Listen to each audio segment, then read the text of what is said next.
Hello everyone, welcome back to my YouTube channel. आज हो गई 7 जून और आज इस क्लास में मैं आपको करवाने वाली हूं जो कुमार गौरव सर द्वारा आज 7 जून को करंट अफेयर्स की क्लास करवाई गई है। इसका मैं आपको हैंड रिटन नोट्स के माध्यम से रिवीजन करवाऊंगी।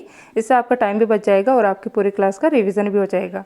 तो चलिए शुरू करते हैं आज की अपनी important class. Question number first है, एकता अभ्यास का आयोजन भारत और किस देश की नौसेना के साथ किया गया है? तो ये किया गया है मालदीव के साथ। और एकता अभ्यास ये नेवी की एक्सरसाइज होती है।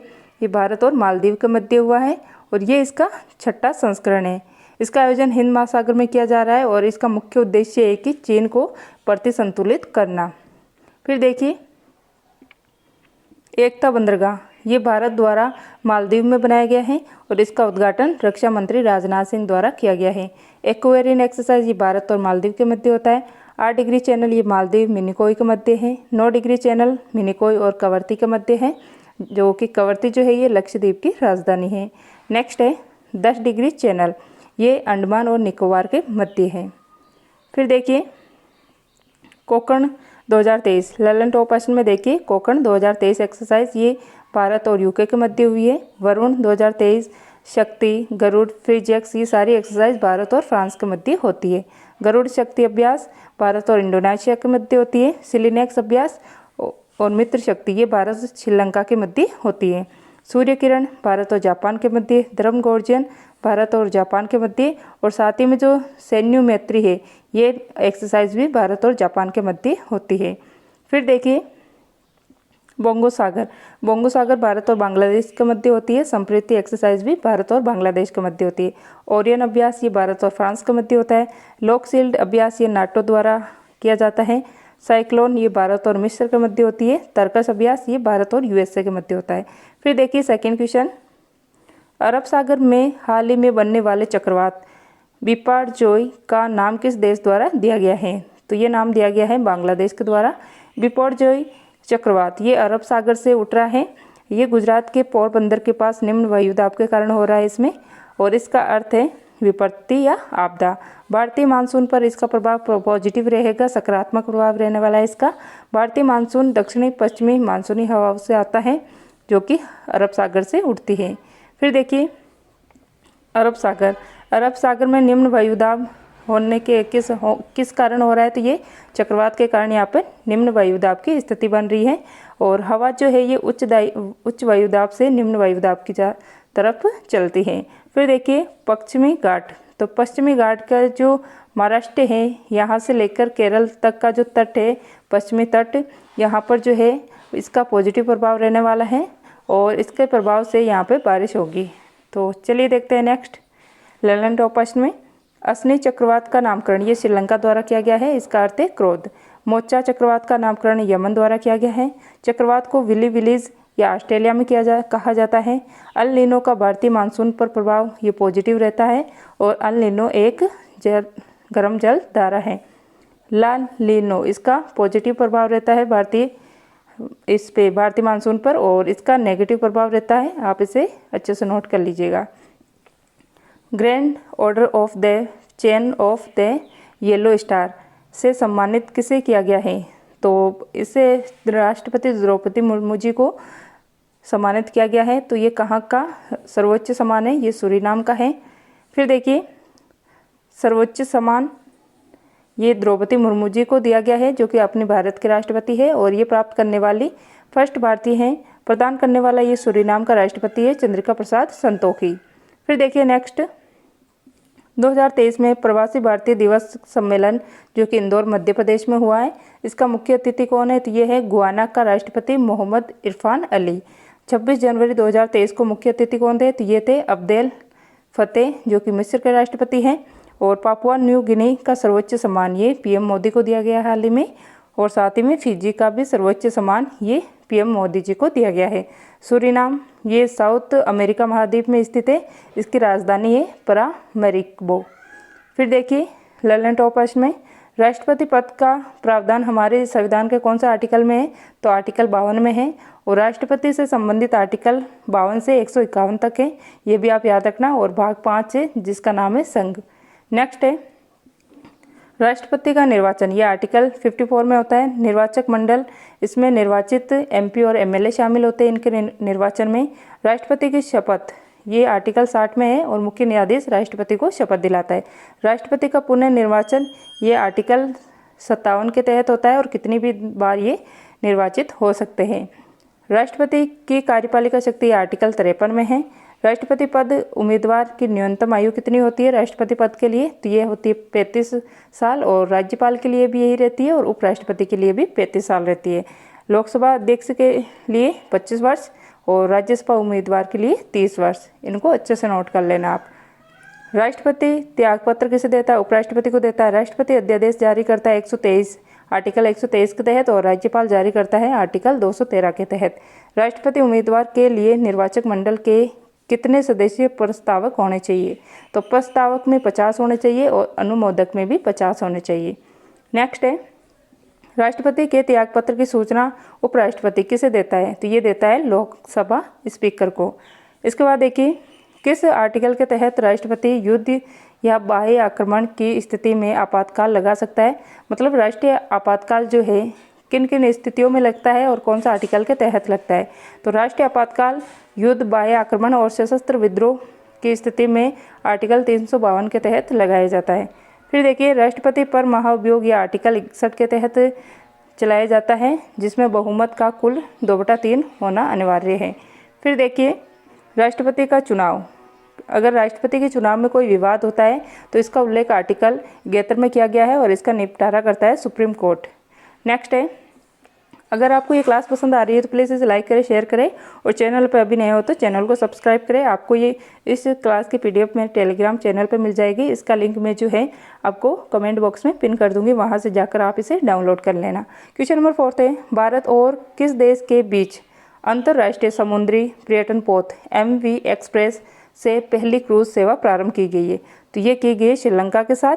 MV एक्सप्रेस ये अंतर्राष्ट्रीय समुद्री पर्यटन पोत है और ये चलने वाली है भारत और श्रीलंका के मध्य। पहली क्रूज सेवा है ये, और इसमें देखिए इसको 5 जून को चेन्नई से रवाना कर दिया गया है और श्रीलंका में ये हम्बनटोटा पोर्ट और जो त्रिको माली पोर्ट है यहाँ पे जाने वाला है। और श्रीलंका जो हम्बनटोटा पोर्ट है ये चेन्नई नहीं है, यहाँ पे चीन कर लेना, इसको दे दिया है, यहाँ पे चीन कर लेना, करेक्शन कर लेना, यहाँ पे जो है आप चीन लिख लेना कि श्रीलंका जो हम्बनटोटा पोर्ट है ये चीन को दे दिया है।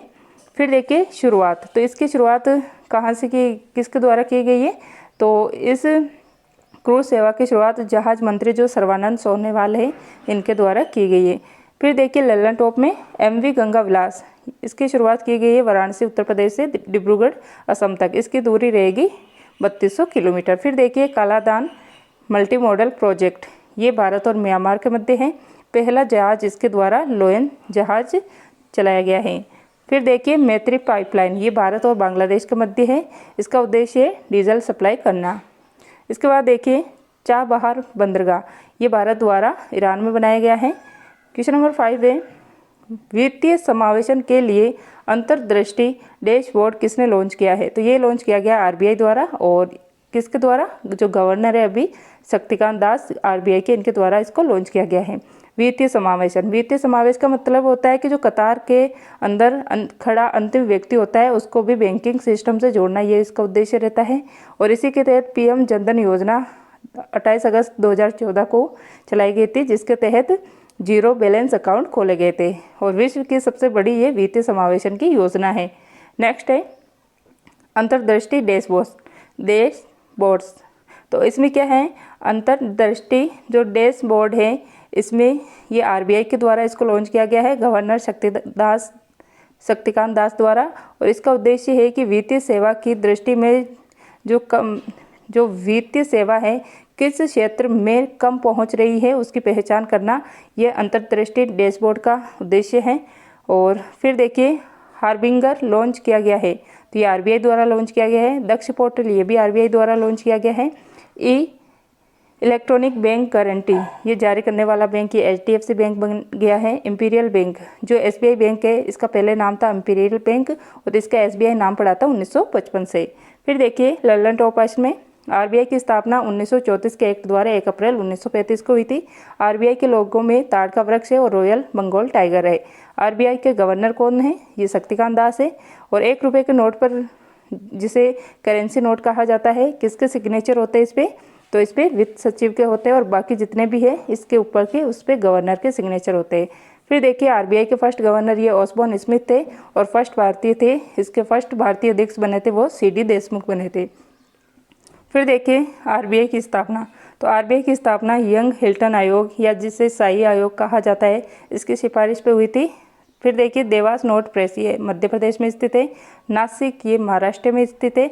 सेलबोनी नोट प्रेस ये वेस्ट बंगाल में स्थित है। मैसूर ये कर्नाटक में स्थित है। क्वेश्चन नंबर 6 है, पीएम मोदी ने विश्व पर्यावरण दिवस पर कौन सी योजना शुरू की है? तो इनके द्वारा 2 योजनाएं शुरू की गई है, अमृत धरोहर योजना और मिष्टी योजना। तो इसकी घोषणा जो है बजट 2023-24 में कर दी गई थी और इसकी शुरुआत जो है पर्यावरण मंत्री डॉक्टर भूपेंद्र यादव द्वारा की गई है। मिष्टी योजना, इसमें मैंग्रोव वनस्पति का संरक्षण करना ये इसका उद्देश्य रहने वाला है। और जहाँ जो 9 राज्य है अपने भारत में, यहाँ जहाँ पर भी मैंग्रोव वनस्पति स्थित है वहाँ पर इसकी सुरक्षा करना ये मिष्टी योजना का उद्देश्य रहेगा। अमृत धरोहर योजना, इसके द्वारा रामसर साइट्स की संरक्षण किया जाएगा। अपने भारत में टोटल अभी 75 रामसर साइट्स हैं और ये 3 वर्ष के लिए चलाई जाएगी। सर्वाधिक कहाँ पर स्थित है रामसर साइट? तो ये तमिलनाडु में है। और रामसर कन्वेंशन हुआ था 2 फरवरी 1971 में ईरान के अंदर, उसमें ये जो है रामसर साइट्स के बारे में कहा गया था। विश्व पर्यावरण दिवस 2023 5 जून को मनाया गया है अभी, और ये इसकी 50वीं वर्षगांठ थी। और इसका होस्ट कंट्री था कोटे दे आइवर। कौन सा है? कोटे दे आइवर। इसमें सहयोग करने वाला देश है नीदरलैंड। थीम है इसकी सॉल्यूशन ऑफ प्लास्टिक पॉल्यूशन और हैशटैग चलाया गया है बीट प्लास्टिक पॉल्यूशन। नेक्स्ट है अमृत सरोवर योजना, ये रामपुर उत्तर प्रदेश में चलाई गई है और ये भारत में फर्स्ट बार चली है। इसके बाद देखिए लैलन टॉप में दयालु योजना और चिराग योजना, ये अधिगम योजना, ये तीनों हरियाणा में चलाई गई है। लाडली बहन योजना ये मध्य प्रदेश में, और इसके तहत 1000 रुपये प्रति माह दिया जाएगा। एक पंचायत एक खेल मैदान परियोजना ये केरल की है। नारी को नमन ये हिमाचल प्रदेश की है। अर्न विद लर्न ये त्रिपुरा की है। कौशल्य मातृत्व योजना ये छत्तीसगढ़ की है। और मुख्यमंत्री अनुप्रीति कोचिंग योजना ये राजस्थान की है। पंचामृत योजना ये उत्तर प्रदेश की है। गन्ने की खेती के लिए इसको चलाया गया है। क्वेश्चन नंबर 7 है, क्लस्टर पुनर्विकास कार्यक्रम का शुभारंभ कहाँ किया गया है? तो महाराष्ट्र में किया गया है। किसके द्वारा? सीएम एकनाथ शिंदे द्वारा। इसके अंदर ये है कि 1500 हेक्टेयर भूमि में 10,000 घर बनेंगे और ये एशिया का सबसे बड़ा क्लस्टर होने वाला है। क्लस्टर मतलब होता है समूह में कोई घर बन रहे हैं तो उसे क्लस्टर कहा जाएगा। फिर देखिए ललन टॉप में एलोरा कैलाश मंदिर का निर्माण कहाँ पे किया गया है और किसके द्वारा कराया गया है? तो महाराष्ट्र में स्थित है ये, और इसका निर्माण राष्ट्रकूट वंश के जो कृष्ण फर्स्ट थे इनके द्वारा इसको बनवाया गया था। और इसकी खास बात है कि ये एक ही पहाड़ी को ऊपर से नीचे काट कर इसको बनाया गया है। और इसके अंदर देखिए राष्ट्रकूट वंश का संस्थापक कौन था? तो ये थे दंती दुर्ग। औरंगाबाद का नया नाम है संभाजी नगर। पहला विश्व हिंदी सम्मेलन ये नागपुर महाराष्ट्र में हुआ था 1975 को, ये भी आप याद रख लेना। मुंबई और नासिक के मध्य कौन सा दर्रा है? थालघाट दर्रा है। और मुंबई और पुणे के मध्य बोरघाट दर्रा है। क्वेश्चन नंबर 8 है, के फोन परियोजना का शुभारंभ कहाँ किया गया है? तो ये केरल में किया गया है और ये देश का पहला खुद की इंटरनेट सेवा करने वाला राज्य भी बन चुका है केरल। के फोन का मतलब होता है केरल फाइबर ऑप्टिकल नेटवर्क। जो के फोन प्रोजेक्ट है इसकी शुरुआत केरल के तिरुवनंतपुरम से की गई है। फिर देखिए गरीबी रेखा से नीचे जितने भी 20 लाख लोग हैं यहाँ पे उनको फ्री इंटरनेट कनेक्शन दिए जाएंगे जिससे कम दर पर इंटरनेट मिल सके। और यहाँ इसका उद्देश्य ये है कि इंटरनेट को यहाँ पर मूलभूत आधार माना गया है, इसलिए ये प्रोजेक्ट चलाया गया है। फिर देखिए ललन टॉप में प्रकाशीय तंतु किस सिद्धांत पर कार्य करता है? तो ये करता है पूर्ण आंतरिक परावर्तन पर, और पूर्ण आंतरिक परावर्तन के उदाहरण है हीरे का चमकना और मर्चिका। फिर देखिए निजता का अधिकार, तो ये आर्टिकल 21 में है। पुट्टास्वामी केस ये इसके तहत ही ये जो है सामने आया था। आर्टिकल 21 ये पुट्टास्वामी केस के द्वारा इसको लागू किया गया था, निजता का अधिकार। फिर देखिए केरल की शास्त्रीय भाषा ये है मलयालम। केरल का तट इसको मालाबार तट कहा जाता है।